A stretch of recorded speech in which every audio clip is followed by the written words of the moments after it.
जय हिंद मेरे प्यारे दोस्तों, मैं शुभम आप सबका स्वागत करता हूं CSE 2012 के वीडियो डिस्कशन में।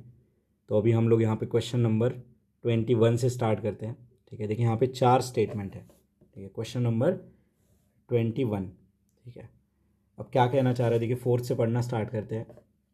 With reference to scientific progress of ancient India, correct statement जानना है। फोर्थ से पढ़ते हैं। The concept of cyclic quadrilateral was known in 7th century AD। ठीक है, ये कंसेप्ट हमें पता था, ऐसे बोला, किसी का नाम वाम नहीं लिया। ठीक है, the concept of sine of angle was known in 5th century AD। देखिए सेम कंसेप्ट नोन इन, ठीक है, known in the transplant of internal organs in human body had begun by the beginning of 3rd century AD। ठीक है, transplantation की बात कह रहा है, transplant. Different kind of specialise surgical instrument were common use by 1st century AD। अब इन चारों में देखिए दोस्तों, जब हम थोड़ा सा जो है यहाँ पे माइन्यूट डिटेल्स में जाते हैं, ठीक है, क्वेश्चन टफ है, मैं ये नहीं कहता क्वेश्चन बड़ा इजी कैटेगरी का है या फिर आप सबको आ जाना चाहिए था, नहीं। ठीक है, यहाँ पे देखिए ये डिफरेंट काइंड ऑफ इंस्ट्रूमेंट्स हमें पता थे, सर्जिकल इंस्ट्रूमेंट्स। यहाँ पे ये नहीं बताया कि कौन सी सर्जरी कर रहे हैं, बट यहाँ ये स्पेसिफिकली बता रहा है कि ट्रांसप्लांटेशन ऑफ ह्यूमन ऑर्गन। अब आप देखिए यहाँ पे अगर किडनी ट्रांसप्लांट करना है तो कितना यहाँ पे जो है कॉम्प्लेक्स उसका प्रोसेस होता है। हार्ट ट्रांसप्लांट करना है तो कितना कॉम्प्लेक्स होता है। मतलब कोई भी अगर ऑर्गन हमें ट्रांसप्लांट करना है, लीवर हो, ठीक है, आई से रिलेटेड जो भी हो, तो ये कितना कॉम्प्लेक्स होता है। और ये कह रहे हैं कि 3rd सेंचुरी AD में ये चीज़ हमने कर ली थी। क्या तब मेडिकल साइंस इतना ग्रो हो चुका था, ऐसे सोचिए। ठीक है, तो देखिए दोस्तों ये गलत है। जो ट्रांसप्लांटेशन है वो 3rd सेंचुरी AD में नहीं हुआ था। यहाँ पे सेकंड हटा के देखते हैं। देखिए ये चला गया, ये चला गया, बचा 3, 4 एंड 1, 3, 4। और देखिए 3, 4 हमारे सही है यहाँ पे। अब सारा खेल बचा 1 पे। देखिए दोस्तों यहाँ पे 1 भी सही है। क्वेश्चन टफ है, बट किस तरीके से हम थोड़ा इसमें सोच सकते थे ये मैं आपको बताना चाह रहा हूँ। ठीक है, बाकी देखिए और डिटेल अगर हम इसमें देखना चाहें तो ये जो transplantation of first human body organ जो है, इसके पहले ये जो है 1st सेंचुरी AD में यहाँ पे सुश्रुत जो थे, ठीक है, सुश्रुत, इन्होंने प्लास्टिक सर्जरी और इससे रिलेटेड जो इंस्ट्रूमेंट्स इनके पास थे, तो ये हमारा सही है। ठीक है, उसके बाद नेक्स्ट देखिए दोस्तों, यहाँ पे जब मैंने यहाँ पे सर्च किया दोस्तों कि ऑर्गन ट्रांसप्लांट फर्स्ट टाइम कब हुआ था, तो यहाँ मुझे पता चला कि 1883 के आसपास जो है थायराइड ग्लैंड जो है इसका ट्रांसप्लांट हुआ था। ठीक है, वर्ल्ड लेवल पे मैं बता रहा हूँ। तो अगर वर्ल्ड लेवल पे ये हुआ है तो इंडिया में इसके आसपास ही कभी ना कभी हुआ होगा, तो ये तो गलत है। ठीक है, कि 3rd सेंचुरी AD में यहाँ पे जो है सारे जो है ट्रांसप्लांट होता है ऑर्गन्स का। ठीक है, नेक्स्ट देखिए दोस्तों, जो concept of sine of angle, ठीक है, sine of angle is known to 5th century AD। तो ये जो साइन ऑफ एंगल की बात है दोस्तों, जब ये इसके बारे में जब सर्च करा चीज़ें, तो ये फर्स्ट टाइम देखिए दोस्तों आर्यभट्टा ने अपना साइन टेबल दिया था। ठीक है, तो आर्यभट्ट जो है इनसे रिलेटेड है साइन ऑफ एंगल वाला। ठीक है, तो ये जो थे हमारे गुप्ता पीरियड के टाइम पे थे आर्यभट्ट, एक फेमस एस्ट्रोलॉजर, और यहाँ पे ज्योमेट्री का ज्ञान इन्हें बहुत ज़्यादा था। तो ये किससे रिलेटेड है, आर्यभट्ट।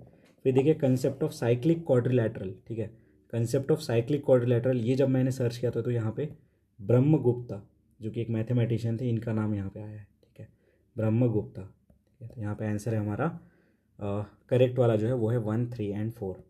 ठीक है, क्वेश्चन टफ कैटेगरी था, बट यहाँ पे हमने सारी डिटेल्स जो है इसकी स्टडी कर ली है। ठीक है, नेक्स्ट देखिए क्वेश्चन नंबर 22। क्या कह रहा है, with reference to history of ancient India which one of the following was common to both Buddhism and Jainism. Denial of efficacy of rituals, common पूछ रहा है। Indifference to the authority of Veda, avoidance of extremities of penance and enjoyment. ठीक है, avoidance of extremities of penance and enjoyment. तो यहाँ पे देखिए दोस्तों ये क्वेश्चन बहुत इंपॉर्टेंट है, यहाँ से बहुत सारी चीज़ें हमारी क्लियर होगी बुद्धिज्म जैनिज्म से। ये जो avoidance of extremities of penance and enjoyment है दोस्तों, यहाँ पे ये बुद्धा ने कहा था अपने मिडल पाथ में। ठीक है, मिडल पाथ में उनका यह कहना कि थी ज़्यादा एक्सट्रीम में मत जाओ और ज़्यादा एंजॉयमेंट में भी मत जाओ, यहाँ पे हमें मिडल पाथ रखना है। बट ये जो यहाँ पे फ्रेज है ये किसकी फिलोसॉफी थी दोस्तों, ये जैनिज्म की थी। ठीक है, बुद्धिज्म की क्या थी, मिडल पाथ। तो यहाँ पे याद रखिए avoidance of extremities of penance and enjoyment. ठीक है, ये बुद्धा ने कहा था विथ हिज मिडल पाथ। ठीक है, बट जैनिज्म ने क्या अडॉप्ट किया था, उन्होंने यहाँ पे अवॉइड नहीं किया था, उन्होंने एक्सेप्ट किया था। तो यहाँ पे अगर मैं लिख दूँ कि acceptance of extremities of penance and बुद्धि एंजॉयमेंट, तो ये जैनिज्म। और अगर यहाँ पे सिंपल ये अगर वर्ड लिखे होंगे कि avoidance of the extremities of penance and enjoyment, ये बुद्धिज्म से रिलेटेड, और एक्सेप्टेंस यहाँ पे अगर लिख दूँ तो ये जैनिज्म से रिलेटेड। बाकी ये दोनों के दोनों देखे दोस्तों ये कॉमन थे हमारे बुद्धिज्म एंड जैनिज्म में। ठीक है, बुद्धिज्म एंड जैनिज्म में। यहाँ पे देखिए दोस्तों, बुद्धिज़्म एंड जैनिज़्म दोनों बिलीव करते थे री इनकारनेशन में। री इनकारनेशन मतलब यहाँ पे क्या है कि रीबर्थ ऑफ अ सोल, ठीक है। अगर एक बॉडी से तुम मर गए तो दूसरे बॉडी में तुम्हारा रीबर्थ होगा, तो ये रीकारनेशन ऑफ री इनकारनेशन में भी बिलीव रखते थे दोनों। तो यहाँ पे आंसर है हमारा 2 एंड 3, ठीक है, 2 एंड 3। नेक्स्ट अगला क्वेश्चन हम देखते हैं यहाँ पे, question number 23। Which one of the following is said to be essentially the part of inclusive governance, ठीक है। तो इंक्लूसिव गवर्नेंस का यहाँ पे क्या पार्ट है, ऐसा है पूछा है, ठीक है। क्वेश्चन थोड़ा ट्रिकी हो जाता है, अभी देखते हैं हम लोग। 4th से पढ़ना स्टार्ट करते हैं। Strengthening the mid day meal scheme, ठीक है, strengthening the mid day meal scheme. उसके बाद देखिए next, increasing the government's spending on public health, देखिए पब्लिक हेल्थ एजुकेशन, ये इंक्लूसिव ग्रोथ के पिलर है, skill education health. Establishing effective district planning committee in all the district, देखिए all the district, ठीक है। Permitting the non banking financial company to do banking, ठीक है। तो यहाँ पे देखिए दोस्तों, सबसे पहले तो इंक्लूसिव गवर्नेंस का और एनबीएफसी का यहाँ पे कोई रोल नहीं है, क्योंकि एनबीएफसी हमारे बैंकिंग सेक्टर से बिलोंग करती है। एनबीएफसी हमारे बैंकिंग सेक्टर से बिलोंग करती है, इसे शैडो बैंक भी कहते हैं, जो कि डायरेक्टली यहाँ पे डिपॉजिट एक्सेप्ट नहीं करती है कस्टमर से, ठीक है। ये गलत हो गया। बाकी देखिए पब्लिक हेल्थ एंड ये तो हमारा आना ही चाहिए। अब जो सेकंड स्टेटमेंट है, यहाँ पे डाउट आएगा कि क्या डिस्ट्रिक्ट प्लानिंग कमेटी बनाना ये इससे इंक्लूसिव गवर्नेंस होगा, तो देखिए उससे इसका आंसर है हाँ, ठीक है। ये जो डिस्ट्रिक्ट प्लानिंग कमेटी है अंडर आर्टिकल 243ZD के अंदर बनता है, ठीक है। और ये जो कमेटी है दोस्तों, डिस्ट्रिक्ट प्लानिंग कमेटी, ये सारे ड्राफ्ट डेवलपमेंट प्लान ये सारी चीज़ें बनाती है और कंसोलिडेशन के साथ इंक्लूसिवली इसे इम्प्लीमेंट करती है। तो ये भी हमारा सही है, ये भी हमारा सही है और ये भी हमारा सही है। तो क्वेश्चन नंबर जो 23 है, इसका आंसर है दोस्तों सी, ठीक है। अब सी ऑप्शन क्या है हमारा, 2, 3 एंड 4, 2, 3 एंड 4। तो याद रखेंगे आंसर इज सी, ठीक है। बाकी देखिए मिड डे मील स्कीम जो है ये टिल द एज ऑफ 14 जो है यहाँ पे बच्चों को प्रोवाइड किया जाता है। आगे बढ़ते हैं, अगला क्वेश्चन हम देखते हैं यहाँ पे, जो है हमारा नागर द्रविड़ एंड वेसारा क्या है, ठीक है। नागर द्रविड़ एंड वेसारा क्या है, one of the easiest question मैं कहूँगा। ऐसा एक क्वेश्चन हमने ऑलरेडी देखा है। पंचयातन क्या है, तो टेम्पल आर्किटेक्चर का स्टाइल है, ठीक है। और ये नागर द्रविड़ और वेसारा जो है ये भी 3 मेन स्टाइल है इंडियन टेम्पल आर्किटेक्चर के। उसके बाद देखिए मेन रेशियल ग्रुप नहीं, ठीक है। मेन लिंग्विस्टिक डिवीजन नहीं।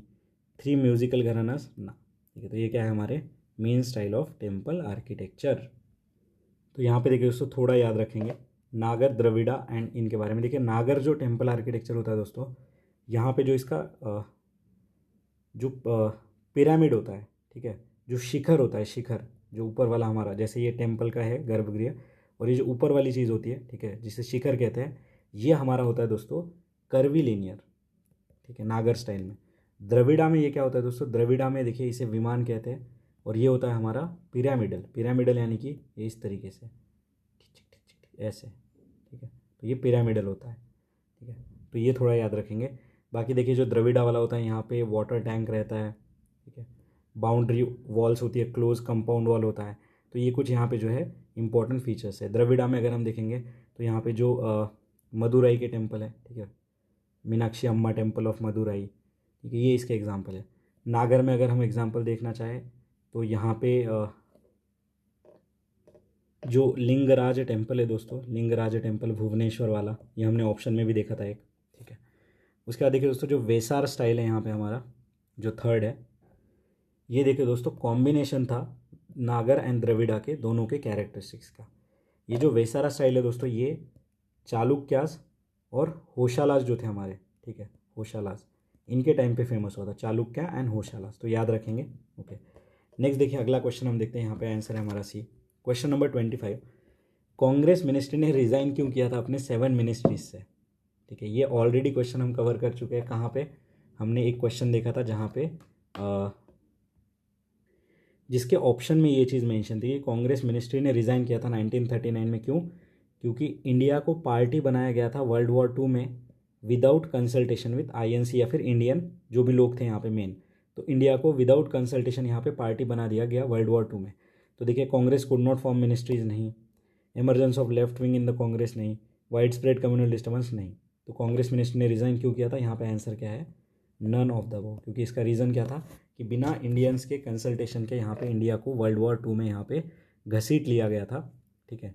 इसलिए जो है हमने ये जो है रिज़ाइन किया था 39 में। यहाँ पे देखिए दोस्तों, लॉर्ड लिनलिथगो जो थे, इन्होंने इंडिया का जो है पार्टिसिपेशन यहाँ पे डिक्लेयर किया था कि वॉर हो गया हमारा जर्मनी के साथ, तो इंडिया भी इसमें पार्टिसिपेट है। इसके अगेंस्ट में हमने जो है इन सब चीज़ों को देखा था। नेक्स्ट देखिए, अगला क्वेश्चन है question number 26, with reference to national rural health mission which one of the following were jobs of ASHA. ठीक है, आशा क्या है? Accredited social health care activist. ठीक है, एक्रीडिएटेड सोशल हेल्थ एक्टिविस्ट। ये देखिए दोस्तों, ये जो आशा है ये NRHM प्रोग्राम जो है, इसके अंदर 2010 में इनका जो रिक्रूटमेंट स्टार्ट हुआ था। अब इनके फंक्शन यहाँ पे पूछे हैं, 4 फंक्शन है, देखते फोर्थ से, conducting the delivery of baby. ठीक है, conducting the delivery of baby. अब देखिए दोस्तों, अगर आशा वर्कर ही यहाँ पे डिलीवरी कर देंगे तो MBBS, गायनेकोलॉजिस्ट, ठीक है, MD, ये क्यों ही करते, मतलब डॉक्टर का क्या ही फ़ायदा है। देखिए यहाँ पे भी जो ट्रैप है हमारा वो 4th स्टेटमेंट में ही देखने को मिल रहा है। तो 4 हटाओ, बचा 1 2 3 एंड 1 3, मतलब 1 एंड 3 तो सही है। Accompanying the woman, health facility for antenatal care checkup, providing information on nutrition and immunisation, common सी बात है। और सेकंड क्या है? Using pregnancy test kit for early detection. अब देखिए बचा 1 3 एंड 1 2 3। अब देखिए तीनों के तीनों एकदम नॉर्मल से फंक्शन है जो कि एक आशा वर्कर कर सकती है, but conducting the delivery of baby ना।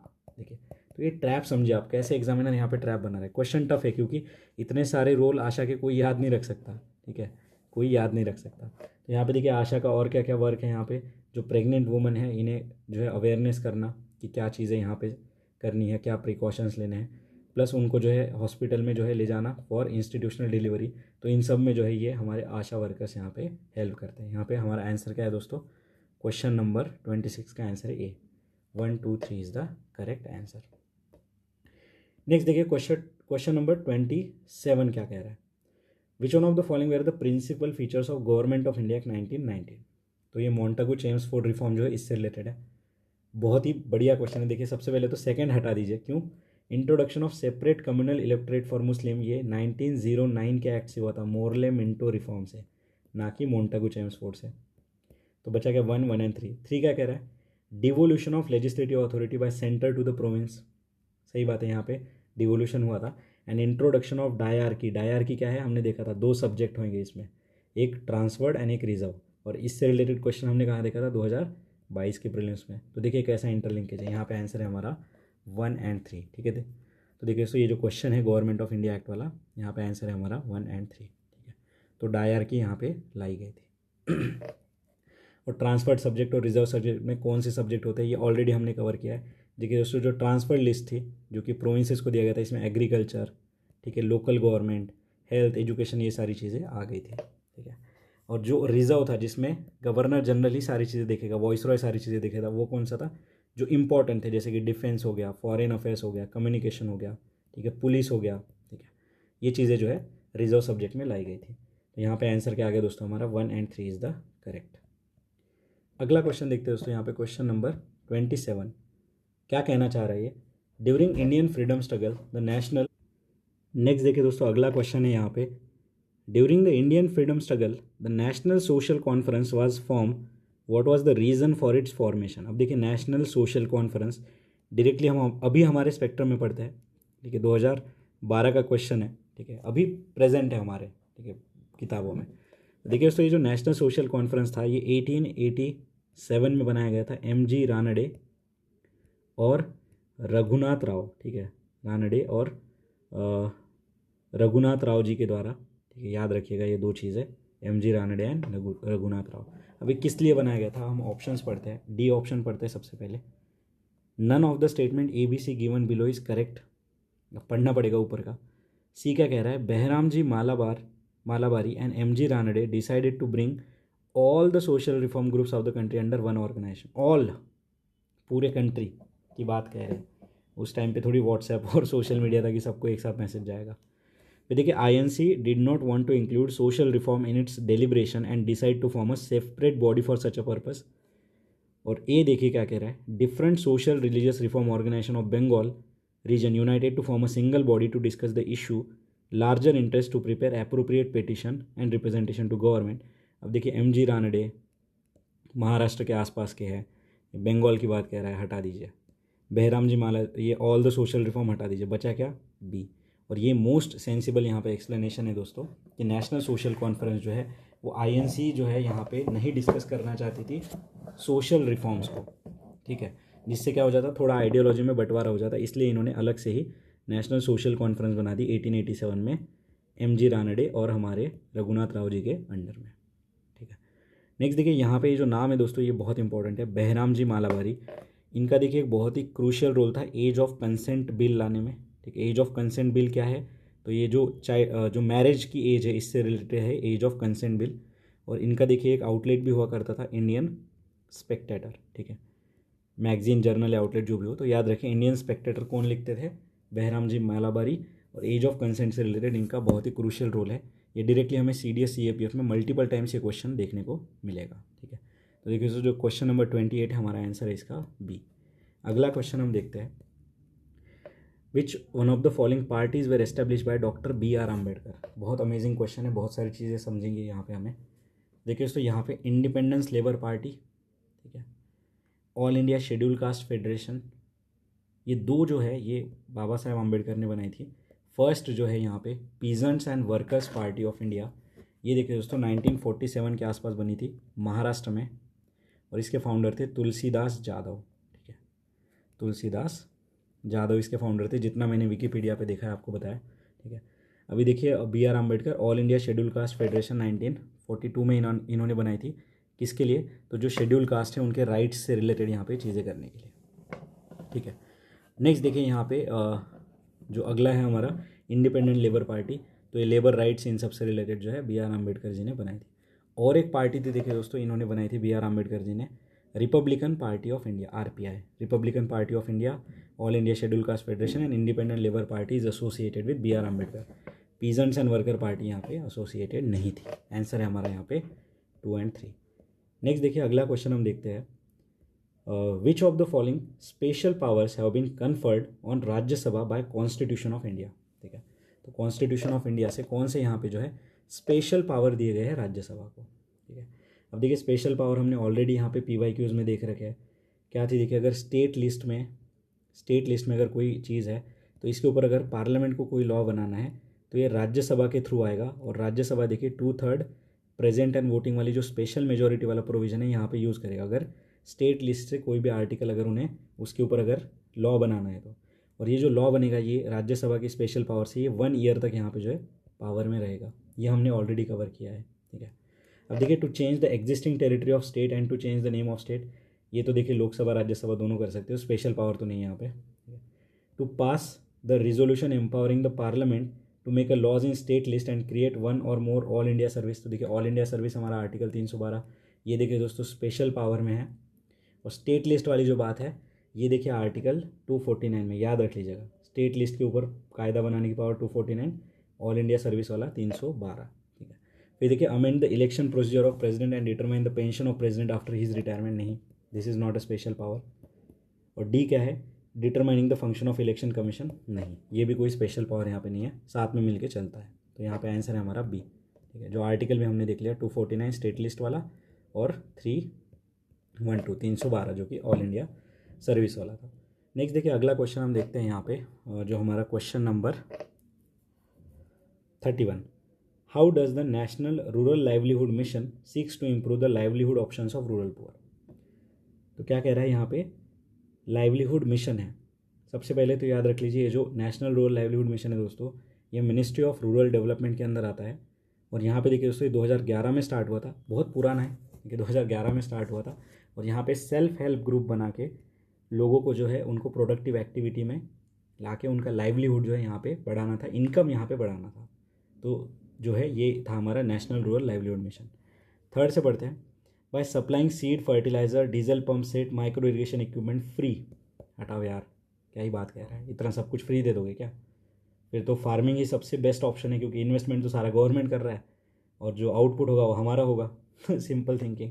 Bye strengthening the self help group and promoting skill development, positive बात है, प्रैक्टिकल बात है। Setting up of large number of new manufacturing, तो यहाँ पे देखिए आप थोड़ा कनेक्ट कर पा रहे होंगे, यूपीएससी क्या करता है, रूरल इंडिया की अगर कोई स्कीम है, जैसे कि एक स्मॉल फाइनेंस बैंक वाला हमने क्वेश्चन देखा था, उसमें भी उन्होंने क्या बोला कि इंडस्ट्रीज सेटअप करेंगे रूरल एरिया में, यहाँ पे भी क्या कह रहा है, मैन्युफैक्चरिंग इंडस्ट्री बनाएंगे रूरल एरिया में। तो ये चीज़ मेनली गलत होती है। क्यों? क्योंकि रूरल एरिया में उतनी कनेक्टिविटी, ये सारी चीज़ें नहीं होती है, तो लार्ज इंडस्ट्री बनाना या फिर एंटरप्रेन्योरशिप वहाँ पे डेवलप करना थोड़ा मुश्किल हो जाता है। बट सेल्फ हेल्प ग्रुप के सहारे छोटे छोटे जो है कोऑपरेटिव्स बना के वहाँ पे काम करना ईजी होता है। ठीक है, तो ये जो नेशनल रूरल लाइवलीहुड मिशन है दोस्तों, अभी इसका नाम बदल के दीनदयाल अंत्योदय योजना, ठीक है, ऐसा कर दिया गया है 2015 से। तो देखिए सारी चीज़ें हमने डिस्कस की। हमारा आंसर क्या आएगा यहाँ पे? क्वेश्चन नंबर 31 का आंसर है B, 2 only is the correct. तो जो भी मैंने वैल्यू एडिशन, जो भी थिंकिंग हमने डिस्कस करी है वो आप नोट डाउन कर लीजिएगा। नेक्स्ट देखिए क्या कहता है, मल्टी डायमेंशनल पावर्टी इंडेक्स, जो कि Oxford poverty and human development initiative with UNDP supports and covers which one of the following. तो अब ये ह्यूमन डेवलपमेंट इंडेक्स में क्या आता है ऐसे पूछ रहा है। ईजी क्वेश्चन है क्योंकि ह्यूमन डेवलपमेंट इंडेक्स, उसकी रैंकिंग हम सब जो है डिटेल में पढ़ते हैं। तो देखिए दोस्तों क्वेश्चन नंबर 32। नेक्स्ट देखिए दोस्तों यहाँ पे थर्ड स्टेटमेंट क्या है, the extent of budget deficit and GDP growth rate at a national level. देखिए बजट डेफिसिट और जीडीपी ग्रोथ रेट का यहाँ पे ह्यूमन डेवलपमेंट के साथ कोई यहाँ पे रिलेशन नहीं है। ठीक है, तो देखिए जैसे देखिए यहाँ पे भी ट्रैप थर्ड में ही है। अगर आप 10 क्वेश्चन देखोगे ना तो 8 में जो ट्रैप होता है लास्ट वाले स्टेटमेंट में होता है। तो देखिए हटाया हटाया हटाया, आंसर आ गया 1 ओनली। सेकेंड और फर्स्ट पढ़ने की भी ज़रूरत नहीं है। तो यहाँ पे क्या कह रहा है, purchasing power at a national level नहीं, तो deprivation of education, health, asset and service at a house hold level, ये यहाँ पे इंक्लूड है दोस्तों हमारे ह्यूमन डेवलपमेंट इंडेक्स में। ठीक है, ये 2010 में देखिए यहाँ पे स्टार्ट हुआ था ह्यूमन डेवलपमेंट इंडेक्स लाना। इसमें देखिए एजुकेशन से रिलेटेड बात होती है, एजुकेशन जिसमें ईयर ऑफ स्कूलिंग, और दूसरा जो है चाइल्ड एनरोलमेंट यहाँ पे होता है, लिख लीजिए बहुत इंपॉर्टेंट है। एजुकेशन में year of schooling and child enrolment. Health में देखिए यहाँ पे 2 चीज़ें हैं, child mortality and nutritional status. ठीक है, चाइल्ड मॉर्टेलिटी एंड यहाँ पे देखिए इसमें क्या है, न्यूट्रिशनल स्टैंडर्ड्स। ठीक है, और थर्ड है हमारा स्टैंडर्ड ऑफ लिविंग। इसमें क्या क्या आता है दोस्तों, यहाँ पे इलेक्ट्रिसिटी, ठीक है, flooring, drinking water, sanitation, cooking fuel and asset. ठीक है, तो ये इसके जो है पैरामीटर है, याद रख लीजिएगा। अब ये पैरामीटर से रिलेटेड जब हम जियो साइंटिस्ट का पेपर देखेंगे, CDS 2023 का पेपर देखेंगे, तो भर भर के क्वेश्चन आएंगे, तब भी ये रिवाइज हो जाएगा। ठीक है, तो यहाँ पे याद रखेंगे ये। एजुकेशन में हमने देख लिया 2 चीज़ें हैं, हेल्थ में 2 चीज़ें हैं, और बाकी जो हमारा स्टैंडर्ड ऑफ लिविंग से रिलेटेड 6 चीज़ें हमने यहाँ पे देखी, electricity, flooring, drinking water, sanitation, cooking fuel and asset. ठीक है, तो यहाँ पे आंसर आ गया हमारा 1 only is the correct. Next आगे बढ़ते हैं हम लोग। विच one of the following among the noticeable feature of the recommendation of 13 finance commission. देखिए 15 फाइनेंस कमीशन हमने देखा कब, 2023 में। 14 फाइनेंस कमीशन हमने देखा 2016 या 17 के आसपास। ठीक है, अब देखिए 13 फाइनेंस कमीशन आ गया। तो देखिए फाइनेंस कमीशन जब भी आता है ना, बहुत इंपॉर्टेंट होता है ये। अब यहाँ पे थर्ड से पढ़ना स्टार्ट करते हैं। Devolution of specified share of central taxes to local body as a grant. तो देखिए दोस्तों यहाँ पे जो फाइनेंस कमीशन है वो स्टेट के लिए भी ग्रांट्स देता है और लोकल बॉडीज़ के लिए भी देता है, तो ये स्टेटमेंट हमारा सही है। सेकंड पढ़ते हैं, design for creation of lakhs of job in the next 10 year in consonance with the India's demographic dividend. Lakhs of job नहीं भाई, फाइनेंस कमीशन का काम बस इतना होता है कि वर्टिकल एंड हॉरिजॉन्टल डिवोल्यूशन का फॉर्मूला बताओ और आगे बढ़ जाओ। देना नहीं देना ये बाद में गवर्नमेंट देखती बैठेगी।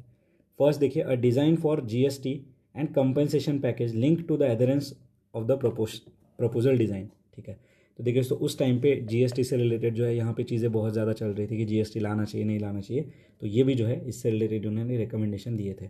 तो सेकंड तो हमारा हट गया। ठीक है, देखिए सेकंड हमारा हट गया, तो ये गया, बचा 1, 1 एंड 3। थर्ड हमारा हर हालत में सही है, मतलब आंसर आ गया C। मतलब फर्स्ट अगर पता भी नहीं, हमें लग रहा है कि GST है या नहीं, बट थर्ड पे तो हम इतने श्योर शॉट है कि आंसर हम C मार्क कर देंगे। ठीक है, तो ये आप याद रखिए। और जो 13 फाइनेंस कमीशन है दोस्तों, इसके चेयरमैन कौन थे, विजय केलकर। ठीक है, नेक्स्ट देखिए आगे बढ़ते हैं। और देखिए फर्स्ट फाइनेंस कमिश्नर जो थे हमारे, इनके बारे में थोड़ा देख लेते हैं। जो फर्स्ट फाइनेंस कमीशन बना था दोस्तों 1951 में बना था, और KC नियोगी जो थे इसके चेयरमैन थे, KC नियोगी। उसके बाद देखिए दोस्तों क्वेश्चन नंबर 33 हमने देख लिया, C is the answer. Question number 34 देखते हैं। ठीक है, question number 34, what is the recent policy initiative of government to promote the growth of manufacturing sector. देखिए पूरा मेंस जैसा ही क्वेश्चन पूछ लिया। ठीक है, तो देखिए दोस्तों यहाँ पे establishment of technology acquisition and development fund, ये उस टाइम के करंट अफेयर वाले इनिशिएटिव्स है। Benefit of single window clearance, setting up of national investment manufacturing zone. याद करिए, नेशनल इन्वेस्टमेंट मैन्युफैक्चरिंग जोन वाला क्वेश्चन हमने देखा था 2014 या 15 में। ठीक है, नेशनल इन्वेस्टमेंट मैन्युफैक्चरिंग जोन। तो देखिए दोस्तों ये क्वेश्चन हमने कब देखा था, 2016 में देखा था, ठीक है, फॉर श्योर शॉर्ट। तो ये आंध्र प्रदेश में देखिए हमारा जो first national investment manufacturing zone बना था। देखिए 2016 का क्वेश्चन, देखिए ये ऑप्शन वहाँ जाके क्वेश्चन बन गया।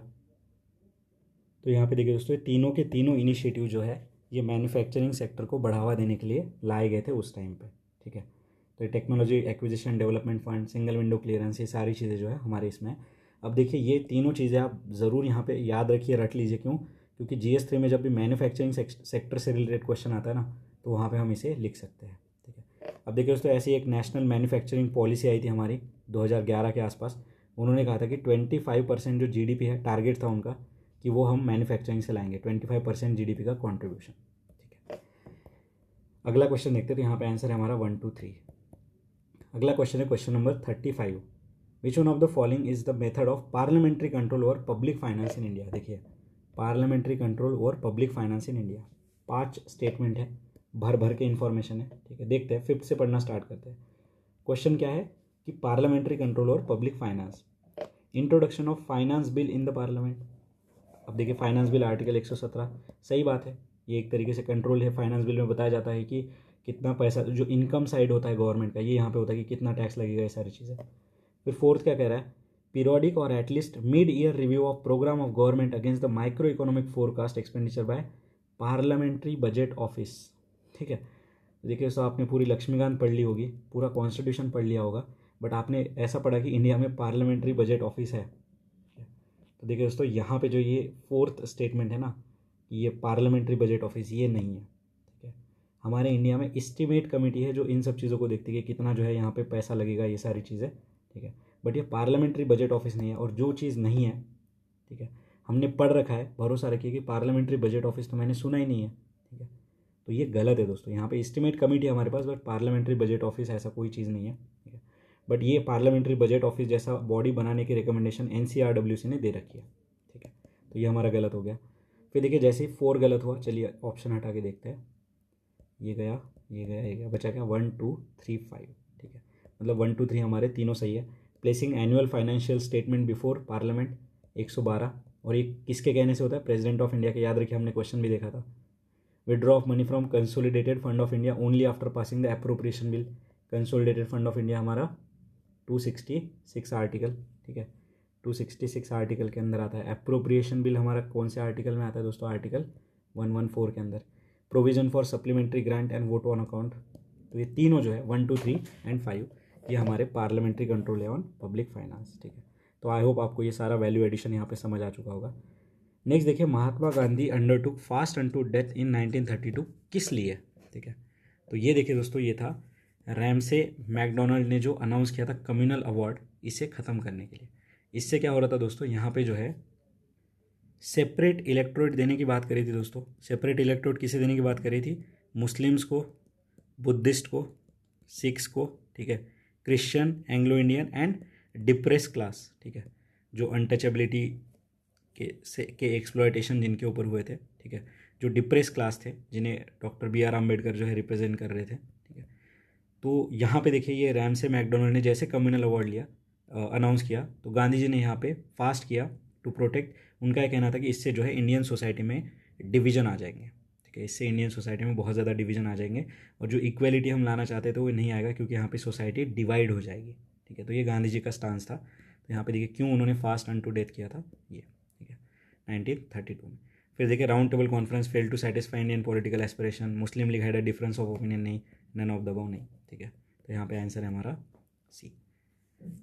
उसके बाद देखिए दोस्तों महात्मा गांधी। अब देखिए ये जब फास्ट हुआ था, तो यहाँ पे देखिए doctor BR Ambedkar and Mahatma Gandhi, इनके बीच में जो समझौता हुआ था उसे कहते हैं पूना पैक्ट, ठीक है, पूना पैक्ट। और पूना पैक्ट से रिलेटेड भी क्वेश्चन हम देखेंगे। ये येरवाड़ा जेल में हुआ था पूना पैक्ट, ठीक है, इसके बारे में हम डिटेल में देखेंगे अभी। नेक्स्ट देखिए आगे बढ़ते हैं, रोहितवारी सेटलमेंट 2018 में हमने देखा था। Ryotwari settlement, permanent settlement, mahalwari settlement क्या है, ये सारी चीज़ें मैंने आपको बताई थी। थर्ड स्टेटमेंट क्या कहता है, the lands were surveyed and assess before being tax. Normal सी बात कह रहा है, सर्वे वर्वे करके जो है टैक्स लगाया जाता था। Government give pattas to the ryot, ठीक है, पट्टा दिया था, पट्टा मतलब लैंड राइट, लैंड्स, ठीक है, पट्टा यानी लैंड, जिस पे लिखा होता है चीज़ें, एक डॉक्यूमेंट होता है उस पर लिखा होता है कि ये लैंड आपको बिलोंग करती है। The rent paid directly by the peasant to the government, इसीलिए तो इसे रोयतवारी सेटलमेंट कहते हैं, ठीक है। यहाँ पे कोई मिडल मैन था नहीं, ठीक है। तो देखिए दोस्तों तीनों के तीनों स्टेटमेंट जो है रोयतवारी सेटलमेंट के लिए सही है। और यहाँ पे देखिए 1820 में इंट्रोड्यूस हुई थी बाय थॉमस मुनरो, ठीक है। थॉमस मुनरो द्वारा ये इंट्रोड्यूस हुई थी कब? 1820 में। तो यहाँ पे तीनों स्टेटमेंट करेक्ट है। और यहाँ पे जो टैक्स रेट होते थे दोस्तों ये वेरी हुआ करते थे। अगर आपकी इरीगेटेड वेटलैंड वाली अगर ज़मीन है तो ज़्यादा टैक्स, अगर ड्राई लैंड वाली है तो यहाँ पे कम टैक्स। तो ये सारी चीज़ें हैं, ठीक है। बाकी देखिए महलवारी सेटलमेंट हमने देखा था। महलवारी किसने इंट्रोड्यूस किया था दोस्तों? हॉल्ट मैकेंजे, याद करिए, ठीक है। हॉल्ट मैकेंजे 1822 में। और यहाँ पे देखिए लॉर्ड विलियम बेंटिक भी थे इनके साथ 1833 के आसपास, ठीक है। तो mahalwari settlement was introduce by Holt Mackenzie, ठीक है। बाकी परमानेंट सेटलमेंट हमने देखा था कॉर्नवालिस, ठीक है। तो यहाँ पे ऑल 3 इज़ करेक्ट। और यहाँ पे नोटिस करने लायक देखिए जो हमारा डी ऑप्शन है 1 2 3 ये कहाँ पे है? सी में, ठीक है। नेक्स्ट अगला क्वेश्चन हम देखते हैं यहाँ पे जो है consider the following specific stages in demographic transition associated with economic development. ये जो क्वेश्चन है दोस्तों ये CAPF में एज इट इज़ हमें रिपीट मिलेगा, ठीक है, CAPF 2021 में। तो यहाँ पे देखिए दोस्तों हमें स्टेजेस में लगाना है। तो देखिए सबसे पहले यहाँ पे होगा दोस्तों high birth rate and high death rate, first इस पे। सेकंड पे आएगा दोस्तों यहाँ पे हमारा high birth rate and low death rate. और थर्ड पे आएगा low birth rate and low death. तो ये देखिए डायरेक्ट NCERT से क्वेश्चन है हमारा, ईजी क्वेश्चन मैं इसे कहूँगा। यहाँ पे आंसर आएगा हमारा 2 3 and 1, 2 3 and 1, ठीक है। अगला क्वेश्चन हम देखते हैं जो नेक्स्ट क्वेश्चन है हमारा, क्वेश्चन नंबर, ठीक है, 39, ठीक है, 39। देखिए ये index of industrial production, the indices of 8 core industry have combined weight of 37। देखिए मैंने आपको बताया था ये 40% के आसपास है। तो अभी के हिसाब से 40% या इसके आसपास है। 60 80 90 ऐसा कोई परसेंट नहीं है। और ये ऑलरेडी हमने कवर किया है कब? जब 2016-17 में हम क्वेश्चन देख रहे थे कि लार्जेस्ट शेयर कौन से इंडस्ट्री का, ऐसा क्वेश्चन था, ठीक है। तो which one of the following are among the 8 core industry, तब मैंने आपको यहाँ पे निमोनिक्स भी बताया था, ठीक है। क्या था वो? REC, दोबारा रिवाइज हो जाएगा, ठीक है। RES यानी कि क्या है? रिफाइनरी सबसे ज़्यादा, फिर इलेक्ट्रिसिटी, फिर स्टील, फिर क्या था यहाँ पे? कोल, ठीक है। फिर था हमारा क्रूड ऑयल, ठीक है। फिर था नेचुरल गैस, उसके बाद था सीमेंट, और सबसे लास्ट में था हमारा फर्टिलाइज़र, ठीक है। तो REC CCNCF, ठीक है, CCNCF। तो यहाँ पे देखिए रिफाइनरी है, टेक्सटाइल तो था ही नहीं, नेचुरल गैस था, फर्टिलाइजर्स था, और हमारा यहाँ पे देखिए दोस्तों सीमेंट था। तो आंसर क्या है हमारा यहाँ पे? 1 2 3 4, ठीक है। 1 2 3 4 get on the dance floor, ठीक है। तो 8 कोर इंडस्ट्री, इनका डिक्रीजिंग ऑर्डर में भी हमने देख लिया कि सबसे ज़्यादा रिफाइनरी और सबसे कम फर्टिलाइजर है, ठीक है। टोटल देखिए 40% के आसपास ये था।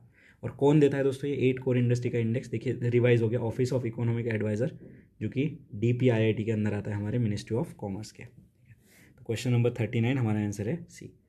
नेक्स्ट क्वेश्चन नंबर 40 देखते हैं। Which of the following provision of constitution of India has bearing on education, ठीक है। थोड़ा सा जो है यहाँ पे ट्रैप क्वेश्चन है, ठीक है। देखते हैं अभी क्वेश्चन नंबर 40, ठीक है।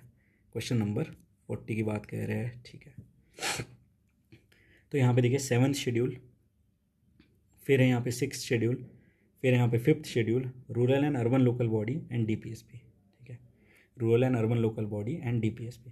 तो देखिए दोस्तों यहाँ पे बियरिंग ऑन एजुकेशन, ऐसा ही हमने एक क्वेश्चन देखा था, देखिए 2014 या 15 में, जहाँ पे 3 ऑप्शन थे और वहाँ पे पूछा था बियरिंग ऑन बायोडाइवर्सिटी, और वहाँ पे हमने ऑल 3 मार्क किया था। वैसे देखिए यहाँ पे हमें वाइडर लेवल पे सोचना पड़ेगा कि देखिए rural and urban local body यानी कि हमारे जो पंचायत राज और अर्बन लोकल बॉडी, वहाँ पे भी एजुकेशन का रोल है। 5th एंड 6th शेड्यूल हमें लग सकता है ट्राइबल वाला है, बट वहाँ पे भी एजुकेशन का मेंशन है। 7th शेड्यूल यहाँ पे तो एजुकेशन लिस्ट में ही मेंशन है, हमारे जो फेडरल लिस्ट है उसमें। और DPSP में तो एजुकेशन से रिलेटेड यहाँ पे प्रोविजंस हमें देखने को मिलते हैं आर्टिकल 45 के अंदर, जो कि early childhood care and education की बात करता है, ठीक है। तो यहाँ पे देखिए दोस्तों जो हमारा आंसर आएगा वो है 1 2 3 4 5, ठीक है।